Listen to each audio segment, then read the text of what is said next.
प्रयागराज हिंसा के मुख्य आरोपी मोहम्मद जावेद के घर पर 12 जून को बुलडोजर चलाया गया। प्रशासन ने इस घर को अवैध तरीके से बनाया गया बताया था। इधर मोहम्मद जावेद के वकील ने प्रशासन की कार्रवाई को गैर कानूनी बताते हुए इलाहाबाद हाईकोर्ट में याचिका डाल दी। इस बीच सोशल मीडिया पर बहुत से सवाल उठे, बहुत सी बातें हुई। अब कुछ रिटायर्ड जजेस ने इस कार्रवाई को गैर कानूनी बताया है। इंडिया टुडे ने इन रिटायर्ड जजेस से विस्तार से बात की। क्या कहा जजेस ने, बताते हैं। सुप्रीम कोर्ट के पूर्व मुख्य न्यायाधीश RM लोढ़ा ने कहा, भारत के सभी नागरिकों के लिए कानून की सही प्रक्रिया का पालन किया जाना है। किसी अपराध में संलिप्तता का मतलब ये नहीं है कि उस व्यक्ति की प्रॉपर्टी तोड़ दी जाएगी। अगर विवाद उसकी प्रॉपर्टी से जुड़ा है तो एक उचित कोर्ट ऑर्डर जरूरी है और उस व्यक्ति को एक नोटिस भी दिया जाना चाहिए। लेकिन बिना नोटिस के या किसी दूसरे क्राइम के लिए प्रॉपर्टी तोड़ देने की कानून की नजर में कोई वैधता नहीं है। किसी व्यक्ति ने भले ही जघन्य अपराध किया हो, लेकिन इसका मतलब ये नहीं है कि सरकार उसकी प्रॉपर्टी तोड़ सकती है। अपराध में शामिल व्यक्ति को सजा देने के लिए कोर्ट को जरूरी ऑर्डर पारित करने होंगे। इलाहाबाद हाई कोर्ट के मुख्य न्यायाधीश रहे गोविंद माथुर ने भी प्रयागराज डेवलपमेंट अथॉरिटी के एक्शन को गलत बताया। उन्होंने कहा, किसी आपराधिक मामले के आरोपी पर आपराधिक प्रक्रिया संहिता 1973 के हिसाब से कार्रवाई की जाती है और दोषी पाए जाने पर उसे भारतीय दंड संहिता या फिर किसी दूसरे विशेष कानून जिसका उसने उल्लंघन किया हो उसके अनुसार सजा दी जाती है। बिना दोष सिद्ध हुए किसी भी तरह की कोई कार्रवाई नहीं की जा सकती है। ये पूछने पर कि क्या ऐसा लगता है कि एक विशेष समुदाय को निशाना बनाया जा रहा है, जस्टिस माथुर बोले, मुझे नहीं पता कि प्रयागराज डेवलपमेंट अथॉरिटी का इरादा क्या है, लेकिन वो वक्त जब ये कार्रवाई की गई है उससे ये इंप्रेशन बनता है कि लोगों के एक विशेष वर्ग के खिलाफ अनुचित कार्रवाई हुई है।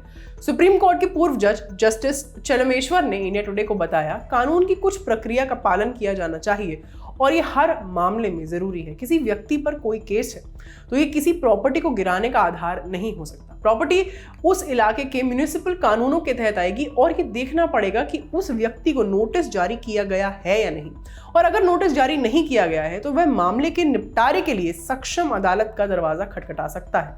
अगर उस व्यक्ति को नोटिस मिल चुका है और उसे कानून के तहत उस नोटिस को चैलेंज नहीं किया है तो ये उसकी गलती है। म्युनिसिपल कॉर्पोरेशन ने नियम के मुताबिक काम किया है और अगर उस व्यक्ति के अधिकारों का हनन हुआ है तो वो कोर्ट जा सकता है। इनके अलावा दिल्ली हाईकोर्ट के पूर्व जज रहे जस्टिस SN ढींगरा और जस्टिस राजीव सहाय ने बात की। उन्होंने नियमों के बारे में बताया जिनके तहत उचित तरीके से किसी अवैध अतिक्रमण को हटाया जा सकता है। जस्टिस ढींगरा ने कहा, कानून में ये बिल्कुल साफ है कि हमारे पास भारत में नेगेटिव इक्वालिटी की कोई जगह नहीं है। ऐसे तो हर कोई आकर कहेगा कि एक व्यक्ति के खिलाफ कार्रवाई नहीं की गई तो दूसरे के खिलाफ क्यों की गई। कोई भी नकारात्मक समानता का दावा नहीं कर सकता। इसके अलावा किसी भी गैर कानूनी इमारत को गिराना है तो ये नियमों के मुताबिक ही होगा। अगर प्रशासन इस प्रक्रिया का पालन नहीं करता है तो व्यक्ति सक्षम अदालत तक जा सकता है।